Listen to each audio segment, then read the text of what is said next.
Hey folks, in this interview, I'm talking with Michelle G. Hunder. We're going to be talking about her photography career, her Twitch career, and some new news hopefully she'll share about Nikon.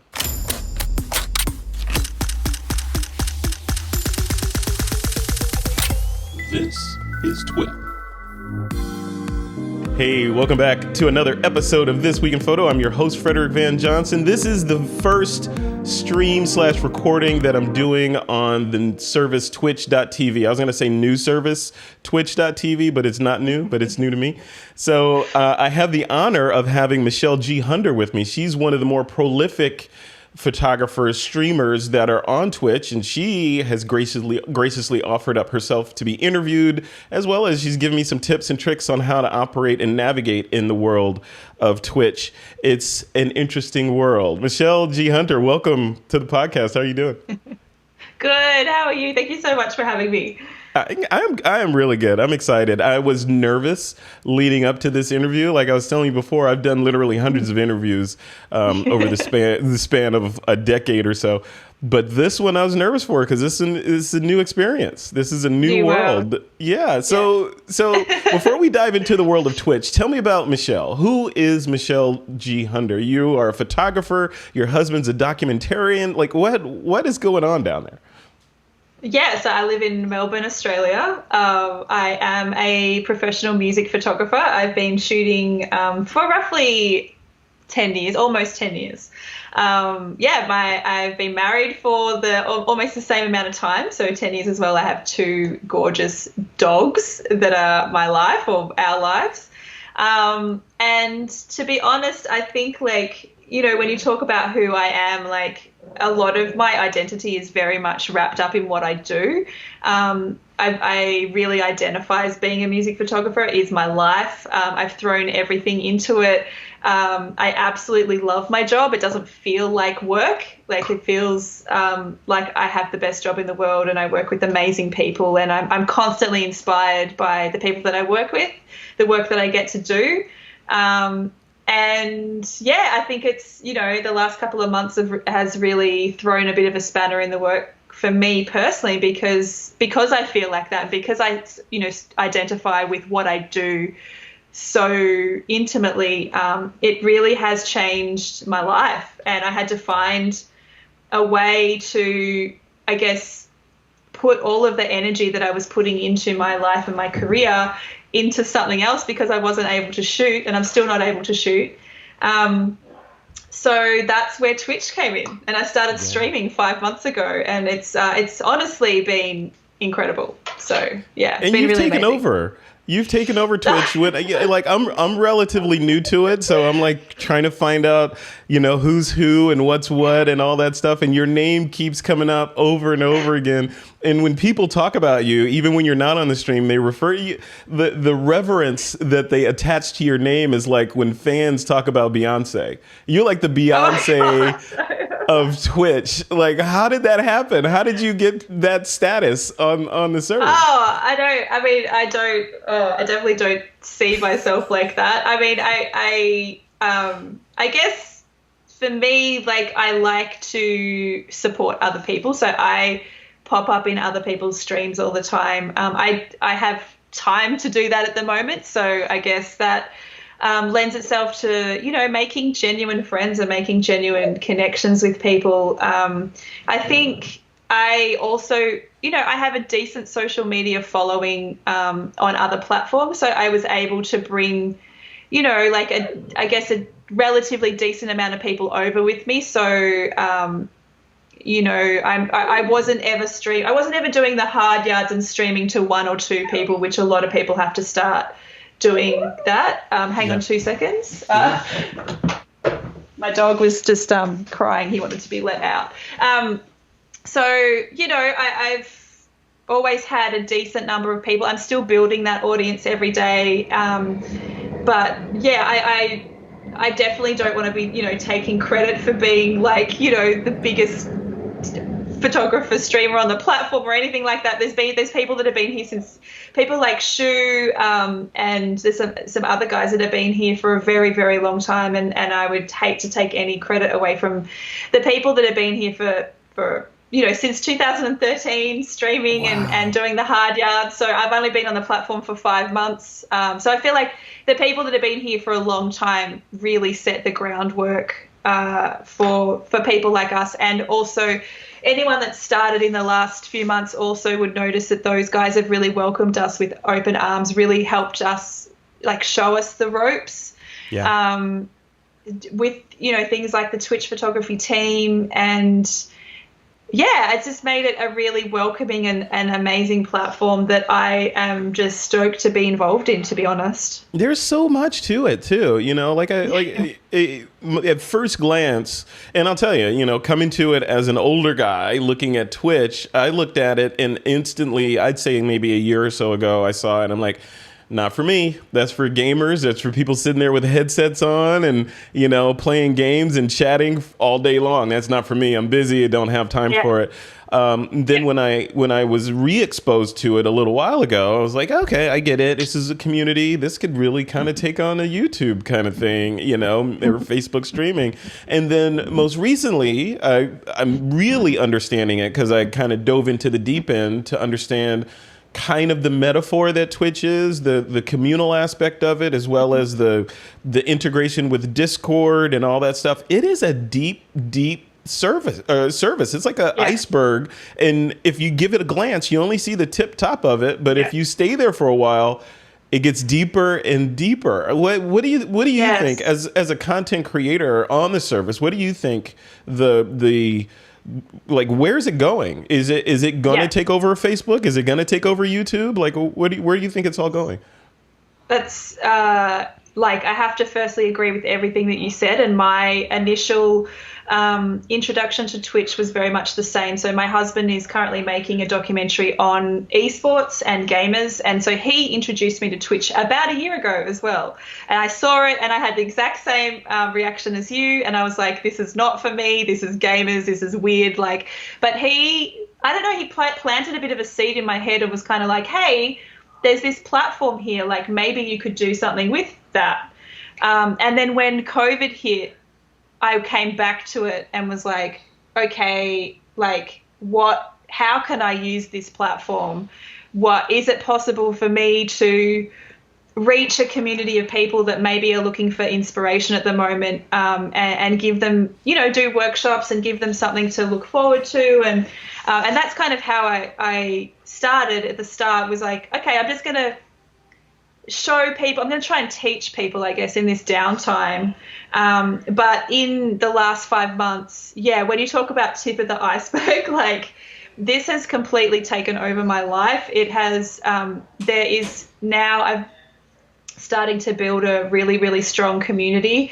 I would say the majority of the people that are in my community are young female photographers, which is a real passion of mine. I've been really into mentoring in this space for a few years now. So to see that kind of carrying over to this community, and that's not to say that it's exclusive to young women, because it's not. There's amazing men in there as well. But all the people, I would say, across the board, have a really encouraging, welcoming vibe. There will be nothing, there's no snarkiness or anything like that tolerated. It's really purely a space for people to create and to learn and to not feel discouraged by making mistakes. And I'm really, really passionate about that. So, but when you talk about where you see this going, I truly believe that Twitch is the future for not only just for the space that we're looking at, but for entertainment. And I think once you get it, once it clicks, and it's definitely clicked for me in the last couple of months, I do not watch anything else now except for Twitch streams. I am so invested in this, because I've made so many friends and they're all over the world and everybody's streaming at different times. So from the minute that I wake up to the minute that I go to bed, I'm either engaging in somebody's stream, looking after my Discord, which is now over 200 people in there, working on my stream.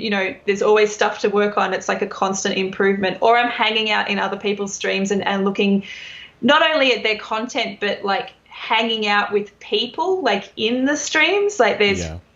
You really become friends and There's a real sense of community, and there's lots of in jokes and people being silly and like this, the stuff that I really love. So for somebody at the moment that can't, I actually can't leave my house at the moment because of our restrictions. Like, we're actually not allowed to leave, and I'm a very social person. So this has been like a lifeline for me because I'm getting the connection that I would usually have with my friends and all the stuff socially. I'm actually getting this in this Twitch community, which 12 months ago, I would never have thought that. I really love person-to-person contact. I really love human connection. So it's really surprised me how much I've taken to it.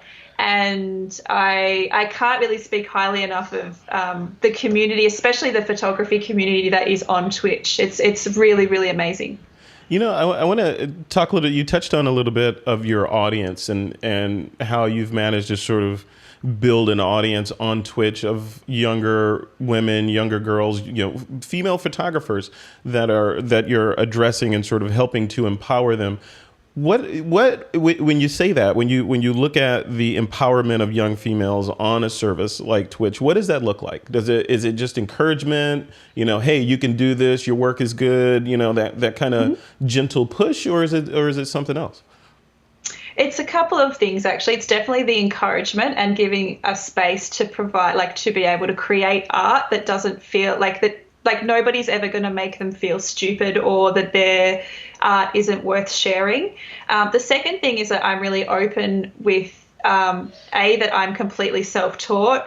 The way that my processes, the way that I edit, the way that I do things is not perfect. And I think that's really important to see somebody that has had a relatively successful career, be completely raw and open and be like, hey guys, half the time I don't even know what I'm doing. I'm just playing with stuff until it looks good. And I'm like, cool, good to go. And I think that for a lot of young women is actually really encouraging to see that you don't need to be the most perfect. You don't need to know all of the tech stuff. Tech talk, gear talk can actually be very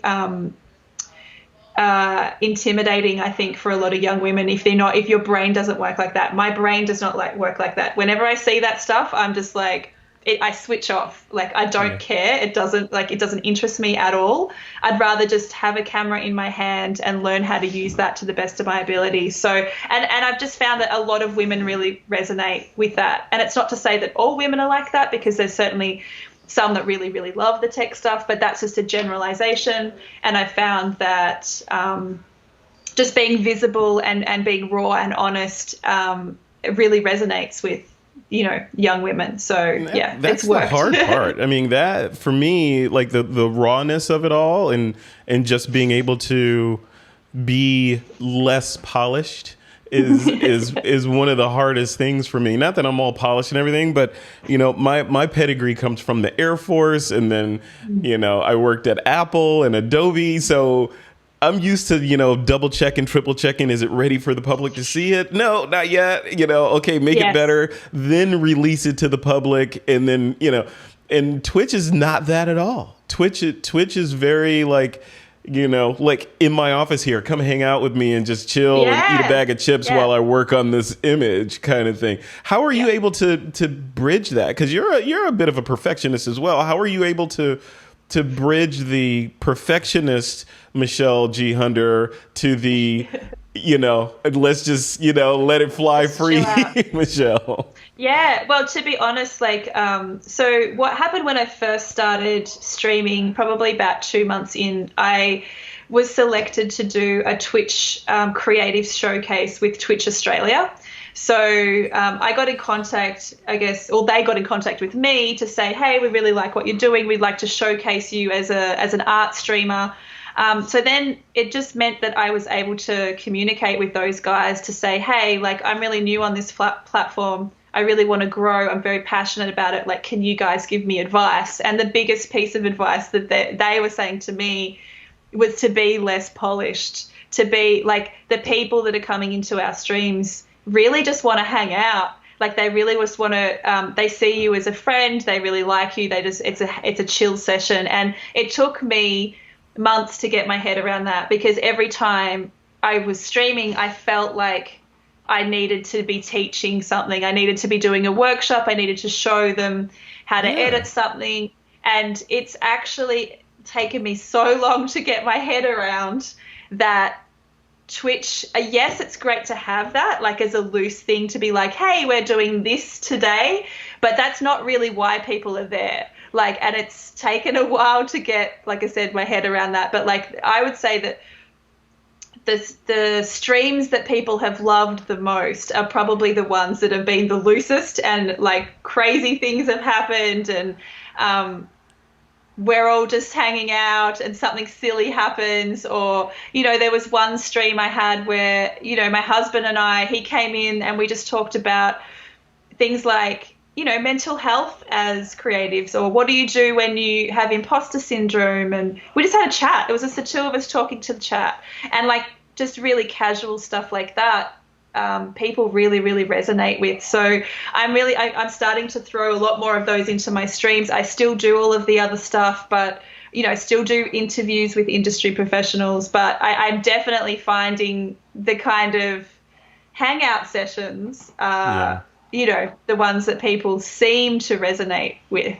Yeah. And who's in the chat? So Low Base Guy's in the chat. Deshanicus is in there. Deshaun, he's a friend of mine. Hey, Deshaun. Hey, welcome. Thank you for supporting my first inaugural stream on Twitch.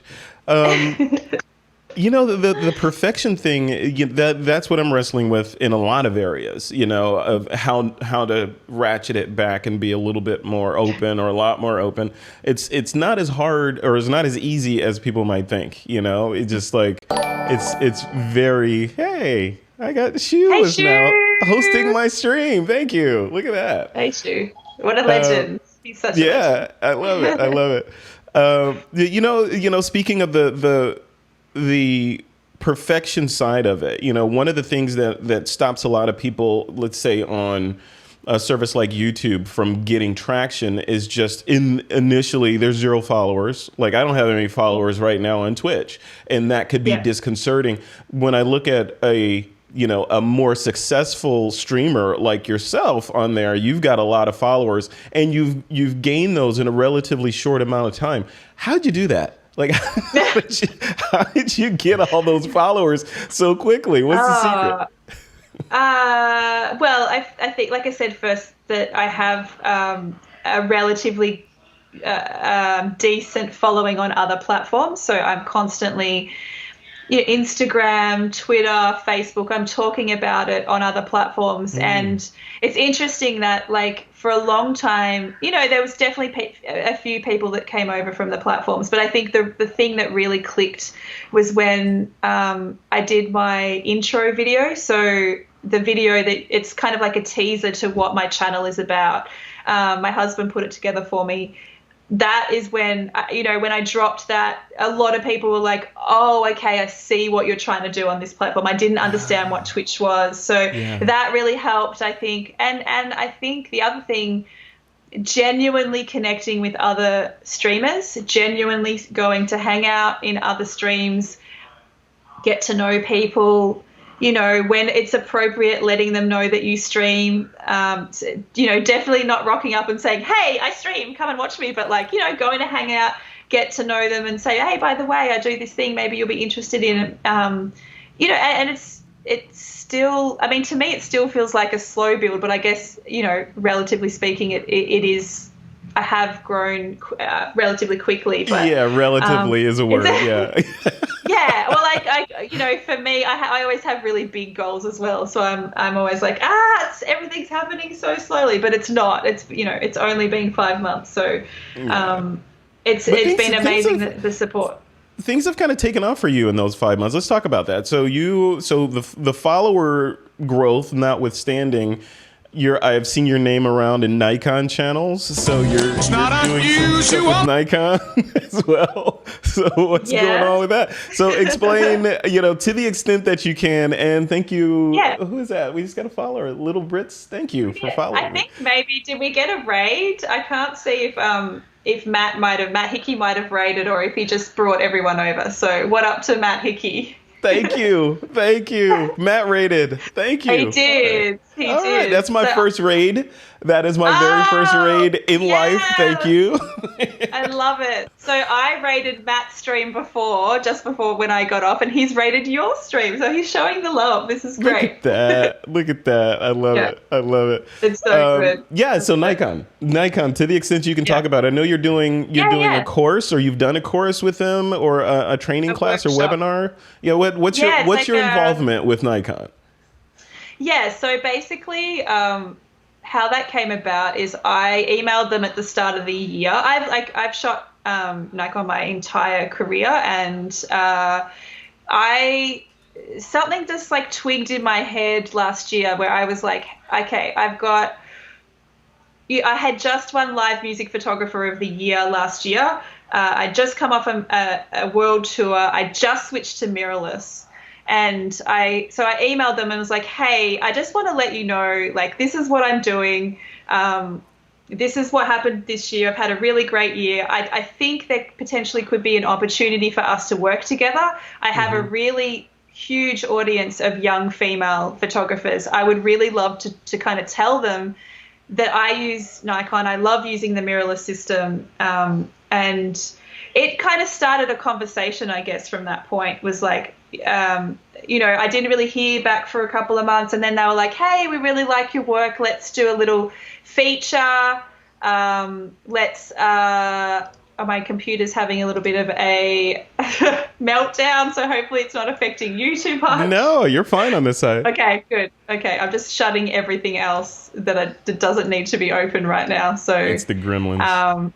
It's the gremlins. Yeah, my gremlins too. So yeah, so after that, I basically, they did like a little, I think it was like a photographer at home kind of series. So it was like, what are people doing at this time during COVID? And then after that, I think they did another feature, and it was like a couple of things in a row. And then I got an email about 2 months ago asking me if I'd like to be a Z creator. So that was like official kind of content creator using the Z series, which I use the Z6, which is the mirrorless system. And then after that, they asked me to do the workshop, which is happening tomorrow night. So that's good. Yeah. And what's the workshop on? The workshop is on, I guess, my career, my portrait work, my live music photography work, and using the mirrorless, as well as my opinion on, they just sent me the new Z5. So I think I'm one of the first people to get the new Z5, which is kind of like the entry-level mirrorless camera. Oh, cool. The specs are amazing. Like, they ran me through it all. Thank God it was like they actually talked me through it, because whenever I see specs, I'm like, woo, over my head. But it really stacks up toward with the Z6. I wish I could shoot a gig to see like really how it performs, but I've been shooting just around the house and stuff. So I have, a little bit of a handle on it now. So the workshop is just about talking about myself and my work and my experience with the mirrorless system. So that's cool. Now, do you think your obviously your involvement with Twitch was a catalyst in helping all that happen, but I mean it's kind of like, this pandemic, like you were saying, the pandemic led you to be stuck at home, which led you to discover Twitch, which led to you having a large audience of the demographic that Nikon was looking for, and now you're working with Nikon. So something good came out of it, maybe? What do you think? Totally. Yeah. I mean, I'm definitely looking at all of that stuff so, really positively. It's very much in my nature to, I guess, turn negatives into positives. I don't really dwell on stuff too much in any situation. It's like, I have anxiety, so I use my anxious energy to be really productive. Like, I've always done that. So that's where, when this hit and I wasn't able to shoot and I was feeling a lot of anxiety, I'm like, okay, like, what am I doing? What am I doing with all of this anxiety that I'm feeling about not being able to do what I love? So, I've managed to to turn it into something really positive. And I can't speak highly enough about how much I love Twitch. I love the community here. I love the photography team. I love every aspect of. I just really want to help, build the community of photographers and get more eyeballs on the fact that there's an amazing array of people streaming really great stuff, and you can learn from all these people. So, everybody come over to Twitch is the message. Yeah, I agree. And come over to Twitch and marinate for a while. Don't just bounce off. You got to come in and hang out and don't just, this is not the party for me. I don't like the music. You got to stay for a while to really get a feel for it. Find the streamers that are your people as well. That's what I'd say, because there are a lot of different streamers doing a lot of different types of photography stuff, and maybe this streamer might not be your jam, but there will definitely be somebody that has can teach you something, or you really gel with their personality, or really fun or whatever. So yeah.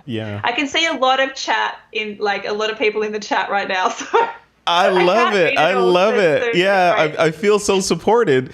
Speaking of a supportive community, I see all these chat names that I see in every other chat, like Impoverished and Kiki and Gypsy J. Look at that. I love this. I know. They're all here. Radical Ace is here. It's so good. Impoverished. All Matt Hickey's here. All the legends. Shoe. Oh, I love it. Shoe's in here. Yeah, this is just amazing. Shoe's the OG.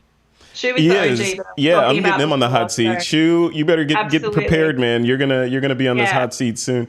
If anyone should be in the hot seat, it's him. So. Oh no, he's definitely gonna be on the hot seat. I wanted to switch gears a little bit and talk about the sister site / service to Twitch, Discord. So you mentioned you have a Discord server with around 200 people on there. What is Discord?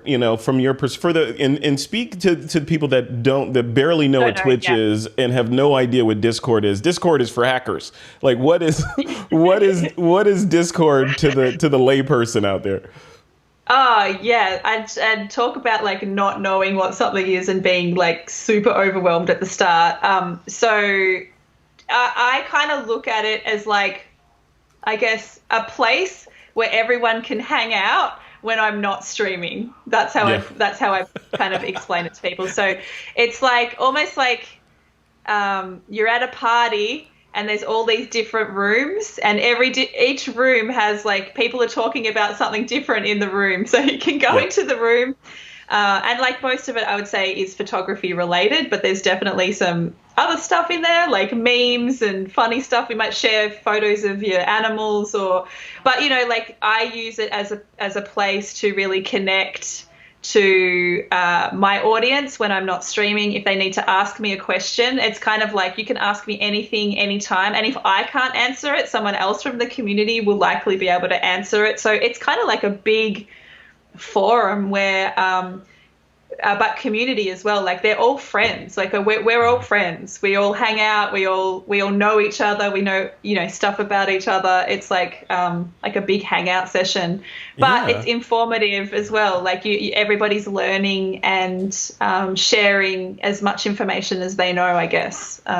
It's a good. I'm sorry, I was just stepping on you, Michelle. Yeah, my sort of parallel to Discord is something like Slack, I think, or one of those kind of chat services. And that's where my brain went when I first saw it. I'm thinking, is this Slack or is it not Slack? And then Shu gave me a demo. He was just sort of walking me through how things work. And he's like, oh, yeah, come in this room. And boom, we're in an audio room and sharing video and all this stuff. So I'm like, well, you can't do that with Slack. What is going on? So, the tight integration, I guess the basis of my question is the tight integration between Discord and Twitch. They seem joined at the hip. They seem almost like two departments of one company. Do you think, from your perspective, do you think that we're heading towards a future where Amazon, who owns Twitch.tv, Amazon will say, you know what, I'm going to throw some change over there and buy Discord and merge the two? Are we heading in that direction? Oh, yeah. I hadn't even thought about that, but I guess it's quite possible. They do totally work hand in hand. It's, it can be quite a seamless transition between the two. You can get bots that tell, when you're live in your Discord, so everyone can come over to your Twitch straight away. Usually as soon as I finish my stream, I'm over on the Discord saying, hey, this is the video. If you missed it, here are some funny clips. Like they really do work hand in hand. So, I mean, I definitely could see that as a possibility for sure. For me, like I said, it's just a place that I can hang out with my people. When I'm off stream, I'm literally on there all day. So I'm constantly checking it. It has pretty much taken over my life. So right. Which is what people like Jeff Bezos and his minions are salivating over, a captive audience that is addicted to a service with a video component. It seems like the Discord, not that I want it to happen at all, but the Discord Twitch, you put that peanut butter and jelly together, you have a formidable sandwich to go against the likes of YouTube and Facebook, right? So yeah, it seems like if I was a product manager over there, I would be suggesting that in marketing meetings, like, hey, we got to buy those guys and merge. So, I mean, what do you think? Do you hope it happens, or do you hope it doesn't happen? I don't even know if I have an opinion. If I hope, because I mean, I definitely my strongest opinion would definitely say that I feel like Twitch is going to take over, like where I see YouTube and Facebook and stuff like that. Now that I've seen how it works and the potential and how I think television is dead. I feel like if you're going to pay for content, it's going to be from people that are giving you not only like informative content that you want, like educational or whatever, but entertainment.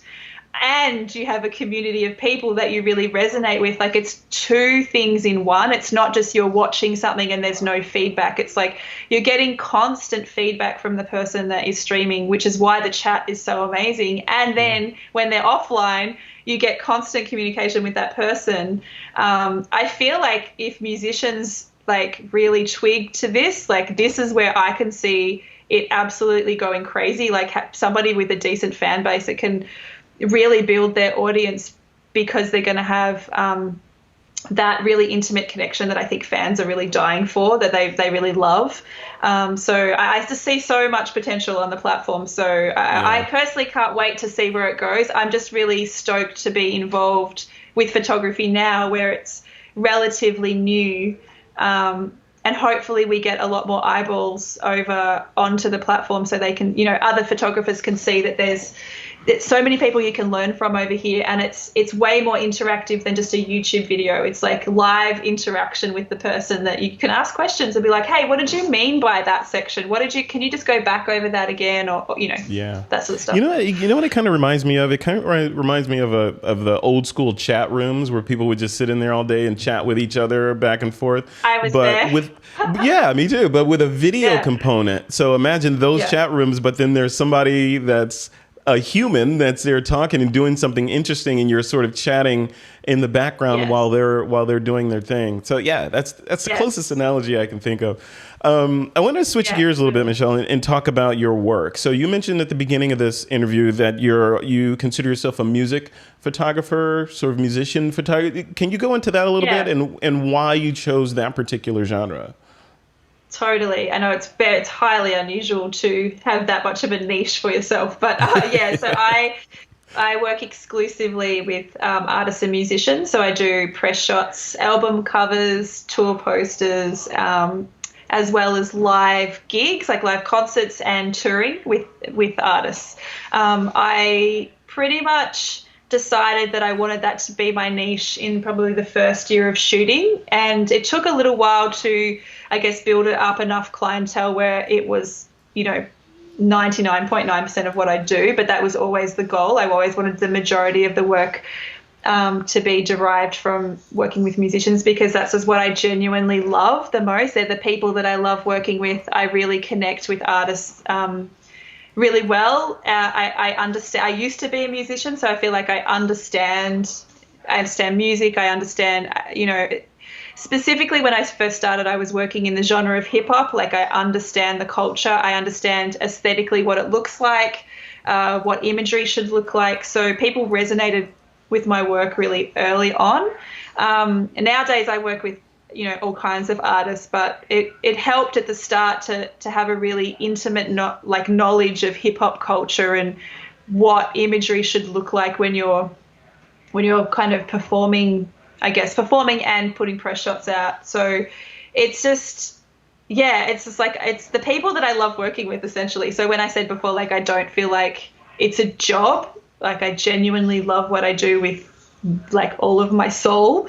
I'm very, very much, it's my identity. Like, I actually very, very attached to what I do. So that's why this, it's been really, really tricky at the moment. So to not be able to do the thing that you identify with the most. Do you realize how lucky you are to have discovered that's the thing that you're supposed to be doing? Many people go through their entire lives, or maybe they get to the end of their life, and figure that out. You figured it out early and can lean into not it. Early. Not that early.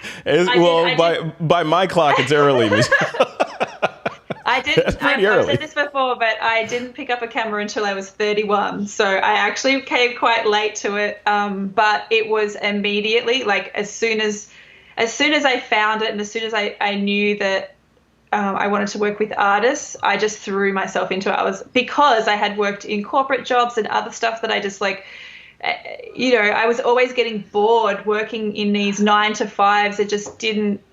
I don't work well in those boxes. Like, I work so much better being free and just being able to do whatever I want at whatever time I want. I am extremely self-driven, which I never would have thought back in the day. Like, I guess once I found that, it really did just click, and I don't ever take it for granted. I pretty much, like, especially when I was doing stuff like touring last year, so there was so much gratitude and so much taking in every moment, because I'd worked for almost 10 years to get to a point where I would be on a world tour. So, like, that was my goal from the very start, was to be touring that much. So, I definitely do not take any of it for granted, and am constantly just amazed that I was able to get here. So and it's still early, there's still a lot to do.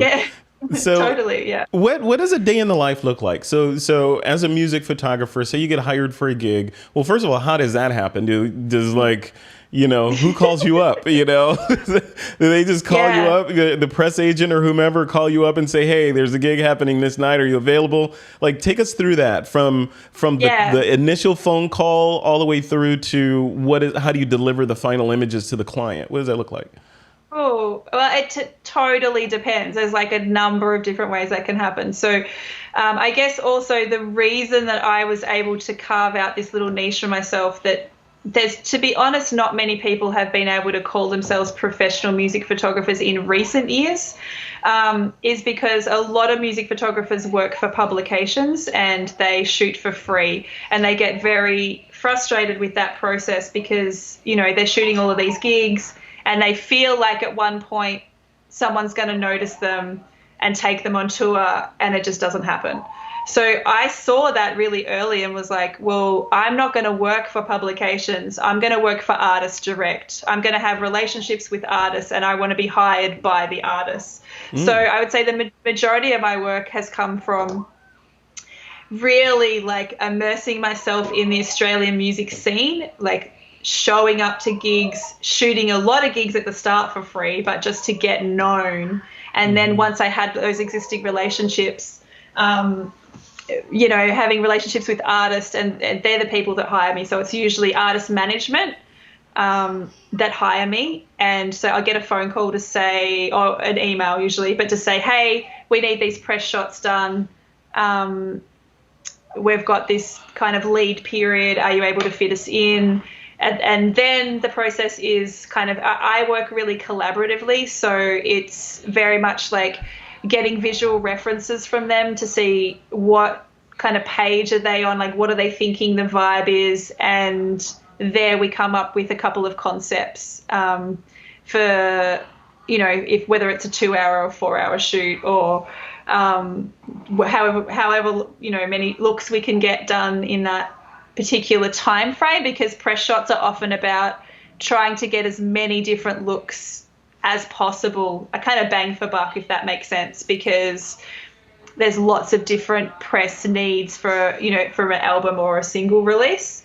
When you say press shots, what do you mean press shots? Like, is a press shot like you're taking the band or the artist around the town and you're just doing the cool shots, with a brick background and all that? Or is it actual shots of them in action in the venue performing, or all of the above? Press shots, which is kind of like probably 80% of what I do. Press shots is the first thing that you mentioned. So, okay. And again, conceptually, it totally depends on the band and their vision. But I mean, a majority of my stuff now is done in the studio.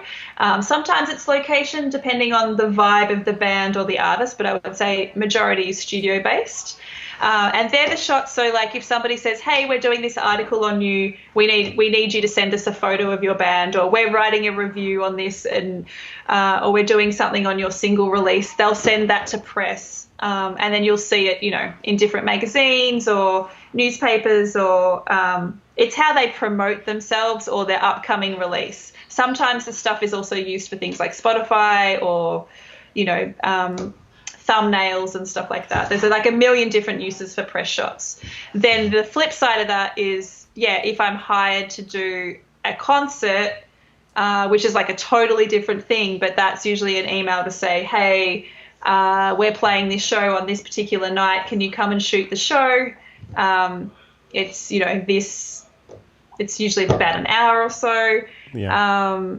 And the deliverables for those are really different as well. So like, concert turnaround is usually really quick, so they want stuff by the next day. So you have to learn to be very, very efficient at turning around a large number of photos in a short period of time. And press shots, usually the turnaround can be probably about a week. So you would want to provide proofs to the client. The client would then choose, say they're 15 or so, 20 finals, depending on what package they kind of booked. And then I would retouch those to make them like press or magazine worthy. And then that's their final images that they get. So there's a lot in that. I know there's like a few different things that I do, but yeah. So I'm guessing you're not a wedding photographer though. You're not going to go out and shoot weddings, or have you ever considered doing that? I started shooting weddings. I cut my teeth shooting weddings. I actually just stopped shooting weddings last year because I was touring so much and I was getting clashes and it was getting a bit tricky. But weddings, I think I've spoken about this on my stream before, but I think it's probably one of the best ways to really understand your camera, understand changing light, rapid changes in stuff that's happening in front of you. It's like pure documentation. And that and music photography go actually really hand in hand. So I often say if you can do one, you can do the other. So I don't really shoot. If one of my friends came to me and asked me to shoot a wedding, I still would, but I don't I'm not advertising anywhere or anything like that. Like I pulled my website down, I pulled my Instagram down. It's just like, I don't really tell people I look at weddings and I admire wedding photographers to the end of the planet, because the stress leading up to a wedding, even to an engagement shoot, but the stress leading up to the event, and then the zero margin for error, right? There's no, "Hey, I didn't get the shot of you, kissing. Can we do that one more time?" And then the follow-up after the fact and all the back and forth of the deliverables after that. It is a lot for, it's a lot. I don't care what you charge. There's a lot, right? Yeah, it's a lot of work. I mean, I really like shooting the day of the wedding. Like, I really love, again, it's just that pure documentation stuff. I love that kind of fly on the wall style. It's the same sort of style that I do when I'm on tour, to be honest. It's just like what's happening in front of me kind of vibe. But the editing and the deliverables, I agree. It's always the stuff that I didn't really enjoy as much. It's a lot of work. And I guess, that's why people do charge a lot of money. So they're worth every cent, can I tell you? Yeah, no, absolutely. And in wedding photography, I think the segue, or like you said, if you can do one, you have a leg up on the other. So when you look at, let's call it concert photography, the people that shoot concerts that are in those challenging situations, lights changing all the time, or very little, if any, light, and then you've got a frenetic subject on stage bouncing around, and then a crowd knocking around and all that, but you still have to get magazine quality shots. Have you done that? Have you done like in venue concert type photography? Yeah, that's like the other 20% of what I do, I guess.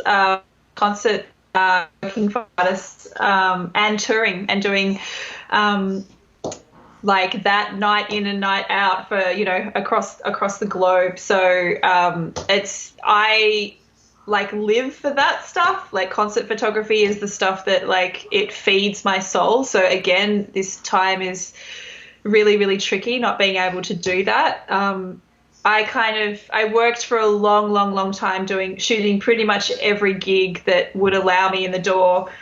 These days, I pretty much shoot exclusively for one artist, and also I was doing a lot of work for Live Nation. So I was doing, obviously they're a really big concert promoter, so some of the bigger shows for Live Nation, rather than I'm not really doing as many local band stuff unless I get like a specific call up, which happens that happens sometimes, but the majority of my work is with one particular artist, and we have been touring kind of relentlessly for the last 2 years. So but that's so I'm doing that night in, night out when you're on tour, and it's my best, my favorite thing in the world. I love it. That's just the life of a rock star. That's gotta be fun. That is really gotta be fun. Hey, Low Bass Guy is in the chat. Low Bass Guy says, get on your paddle boat and come shoot my wedding. By the time you get here, I might have a bride. Yes. Kiki said, I have faith in you. I'm the same. I have faith, Low Bass. You can do it. By the time I'm allowed in your country, maybe. I don't know when we'll be allowed to travel again from Australia. Oh man, yeah. Or who can come in the United States? That's a whole nother podcast. This is an uplifting show. Let's keep this uplifting. What's next? What's coming up next for you as we put our landing gear down and head towards the runway? What we've got the Nikon thing happening. That's tomorrow night, right? What time is that happening?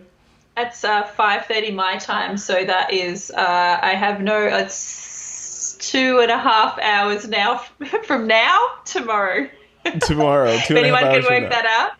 Okay, tomorrow, so 5:30. 11:30. Well, it's 10 now, so 12:30 tomorrow on the West Coast probably. There you go. So, late. But there'll be a replay, I'm sure, right? I hope so. I don't know how that works with them. I have to find out if there's if you're able to watch it online or anything. But obviously Twitch. I'm really putting a lot of my energy into, providing valuable content for the people that come to my streams and subscribe to my channel, which I am like just forever grateful for. That they are the people that subscribe are allowing me to continue to do this and keep the lights on as such. But outside that, I had made a note in my diary today to contact. There's probably about 8 or 9 clients that are waiting to hear from me about when I will open my studio, and I'm waiting for the government to tell me on Sunday if I'm able to open my studio. So we're finding out on Sunday about the new restrictions. I'm hoping it means I can open my studio, which means I have to reschedule all of those people, and so that's short term. Long term stuff. All of the touring that was supposed to be happening now, I assume will be rescheduled at some point, but we just have no idea about concerts. Like, it's the one really big mystery about when that can happen. But the artists that I'm working with, there's some really cool stuff happening in the very near future. So I'm really excited about the rollout of that, because we worked in between our 2 lockdowns. We worked really. You can't tease us like that. You got to tell us what it is. What is that? We need some cool stuff. Come on. I absolutely am. I've already said too much, to be honest, so absolutely cannot say any more about that. But soonish people will know about that. That's probably the most definitely my best work that's ever been created, and I think the team's best work as well. So I'm really excited for that to be out. That's going to be really cool. That's cool. That's awesome. I'm not going to press you on telling us more about that secret. So let's end it with this. I want to give you the opportunity to just sort of chat with or you address the younger photographers out there that are looking to, get a leg up. They're trying to get some traction on, say, Twitch or YouTube, and maybe they're having a little struggle with that, and or they're not sure about their work or what direction they should take with their work, genre-wise or post-processing-wise or anything. What would you say to the younger people out there, the younger photographers who are just getting started that are kind of unsure of which way to point the rudder? Yeah, so I definitely recommend people at the start to kind of try everything, because you'll start to see what really clicks with you. Like, it took me a while to actually realize that I love shooting portraits. It actually took someone to tell me, hey, I actually think your portraiture is really beautiful, for something to click in my head and be like, oh, yeah, that's a thing that I want to do as well. So I think trying a lot of different things at the start and seeing what really resonates with you. Like, some people really love working with people, for example. So I think portraiture is really great for that. Some people hate working with people. So perhaps doing what Lobase does and work with amazing animals and insects and stuff like that might suit you a little bit better. But there's I think there's something for everybody, which is really cool. If you love, maybe you want to shoot weddings. A lot of the people that I know that shoot weddings, really they want to do a photography stream that they know that they'll be able to provide for their families, for example. So something that has like higher revenue, like, photography. If you want higher revenue, probably don't do music photography. Or if you are, you're going to have to work like 5 times as hard. So, but, I kid, but, finding the stuff that really resonates with you, that you really connect with, because if you shoot what you love, people will see that. Like, it's actually very, very evident when somebody loves what they shoot. So that's my biggest piece of advice. Like, it's very apparent when people connect with their art. Yeah, I think that is really good advice, and that goes for a lot of other things too. Do what you love in life, period. And like the old saying goes, do what you love and you'll never work a day in your life, right? Because it sounds cliche, but like like I said before, I do think I work incredibly hard, but often it doesn't feel like work, especially when I'm working with amazing clients that I really love, and they're my friends, and we really connect on a level that is awesome. It feels like a hangout session. Like, it's really fun. I love it. Michelle G. Hunter, thank you for coming on. This has been fantastic. Wow, was really fun. I made it through my first Twitch interview. Michelle G. Hunter was my first interview. I got my first raid on this. That's right. Thanks, Matt Hickey. Well done. Yeah. I feel like I'm part of the crew now. Now I gotta, do this thing regularly. Lobase guy tells me that in order to be considered a real streamer, I gotta go like 3, 4, 5 hours at a time. Yeah, like I did today. Yeah, but they're only 24 hours in a day, and at some point I gotta make money to eat. Yeah. So I get it. Gotta figure all that. That's what I'm trying to do at the moment. It's like trying to work out, once I start shooting, like as much as I was, how to, navigate streaming into my life. But I think it'll just happen. I think it's just going to organically work. I'll work it out somehow. I definitely started doing an hour streams, and like today was 4 hours. So you'll get there. I have faith in you. You'll build up to it. Thank you. I'm giving it the try. So far, I'm hooked. Really hooked. So I'm so glad. Well, good luck. Break a leg. Shout out to Lobase as well, because I know he worked really hard to get you here, and I think he deserves all of the credit there. He does. Lobase will be on the hot seat soon too. We'll get him on the awesome interview. We're gonna get inside the mind of Lobase. We'll see what's going on in there. I can't wait for that. It'll be incredible. That'd be so cool.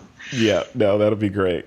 All right. Well, cool. Michelle, I'll let you get on with it. Thank you for taking the time today. And break a leg tomorrow evening with your is it a webinar or yeah, it's like an online workshop. So yeah, I guess it's like a kind of like a Zoom thing, I think, where people can come in and I've got a really great presentation, guys. I worked really hard on it. So come and to have a it. look. It's very Come to visual. It's got lots of We'll great- get the word out on This Week in Photo too, so we'll get Yeah, you some cool. traffic over there from here. That'd be All right, well, awesome. cool. Well, thanks everybody for joining in the chat. This was a little harrowing Yeah. getting everything going the first time, but it wasn't as bad as I thought. The technology, like I said, I wasn't worried about the interview because you and I have talked before. I was 100% sure we'd have a great conversation, but the technology I was 100% sure was going to fail, but it didn't. So It's okay. We got through it. We got through it. We got through Great it. work. All right. Well, thanks everybody. We'll see you next time. See you guys.